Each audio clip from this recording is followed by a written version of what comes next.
All right, everybody, welcome to this important meeting. As you know, we're here to discuss the changes that are happening in our government and the possibility of moving towards a Marxist society. Now, from our last meeting, I gave you all assignments of what to look up and research so that we would know exactly what we're getting ourselves into.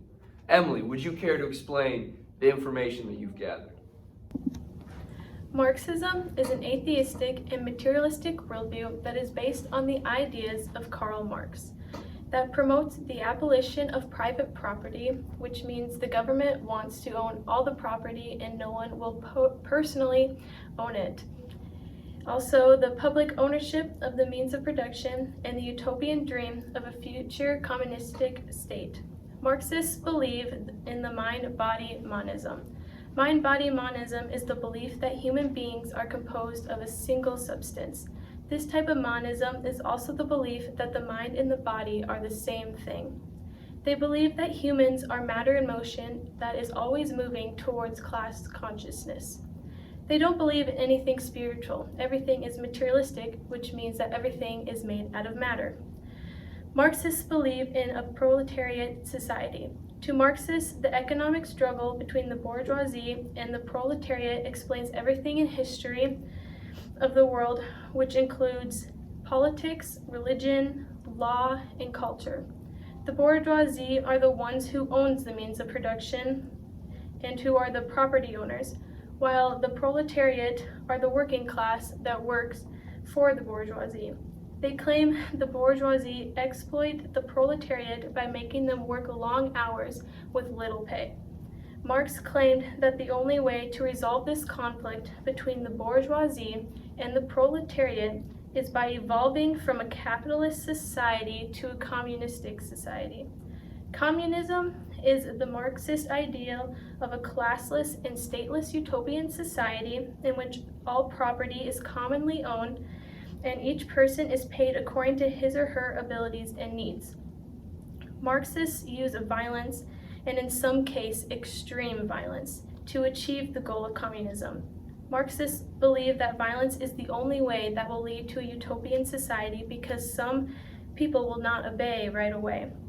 So the only way they can get the people to obey is to use some form of motivation, and in the Marxist worldview, that is violence. Everything that is morally good for many people is what's best, even if it hurts a few. Today, there are still 5 communist countries. These countries are China, Vietnam, Laos, North Korea, and Cuba. Okay, thank you, Emily, for that very informative speech about the Marxist overview. Ryan, I believe you researched economics. Would you care to explain what you came up with? Yes, I would love to.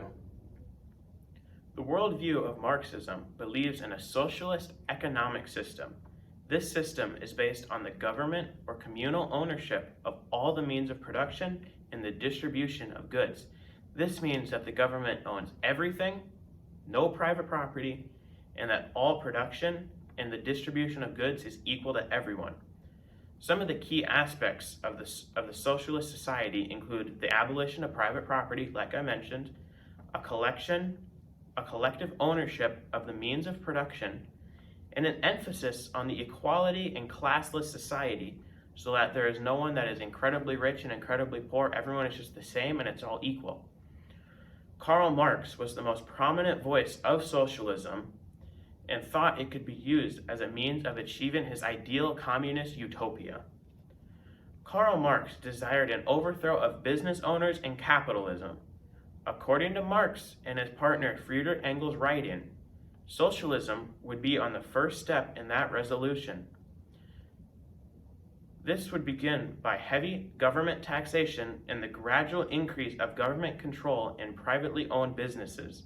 Eventually, it would lead to total abolition of private property where the government owns everything. Marxists believe that the idea of capitalism is a very flawed system that leads to class divisions. They believe that private business ownership cheats those that employ out of their fair share of the wealth and suppress their rights that they have.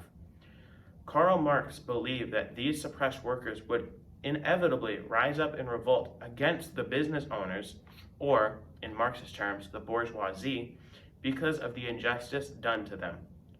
These people that were getting suppressed are called the proletarian.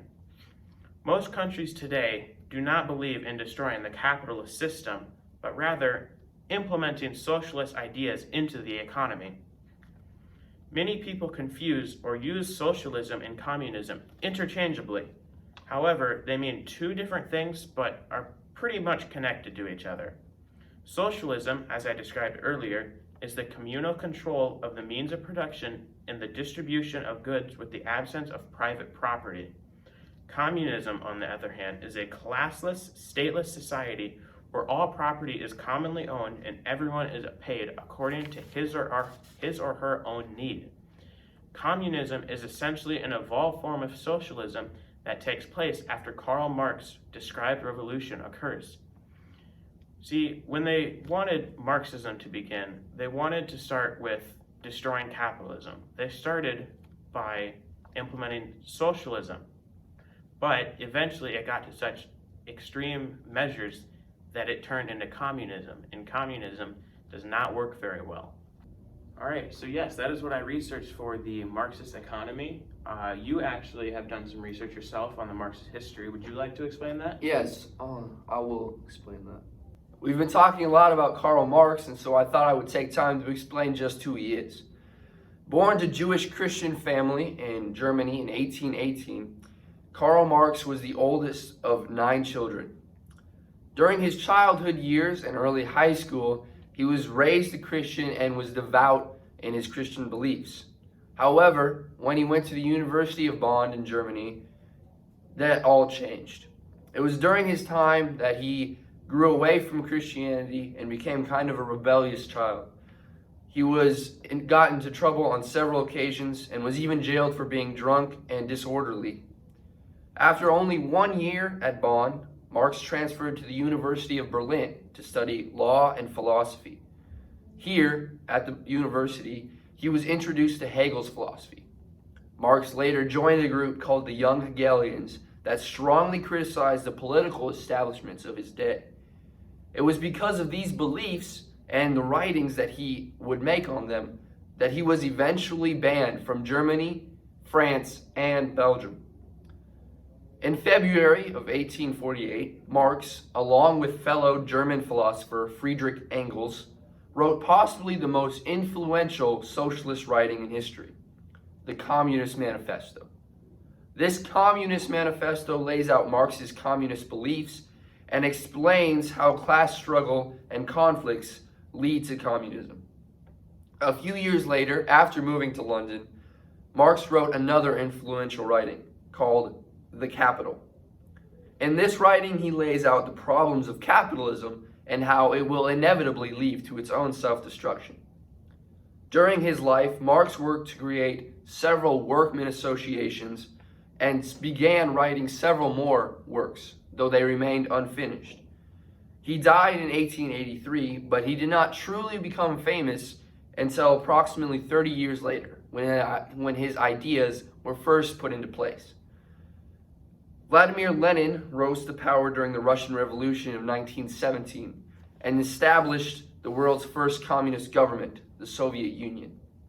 However, this government failed horribly as the Soviet Union plummeted into famine that killed an estimated 5 million Russians.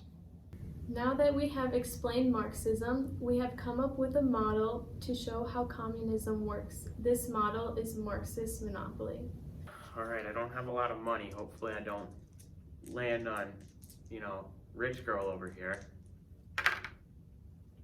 Oh no, I'm gonna be completely broke.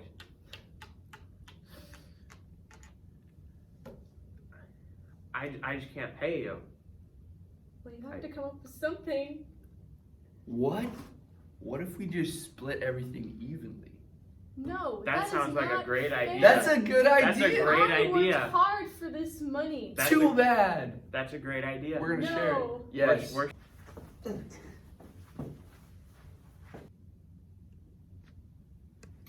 All right. Now that that's taken care of. We're rich now. We got all the money we need, It's all even. all the property. I mean, we don't actually own it because Marxism, but Right.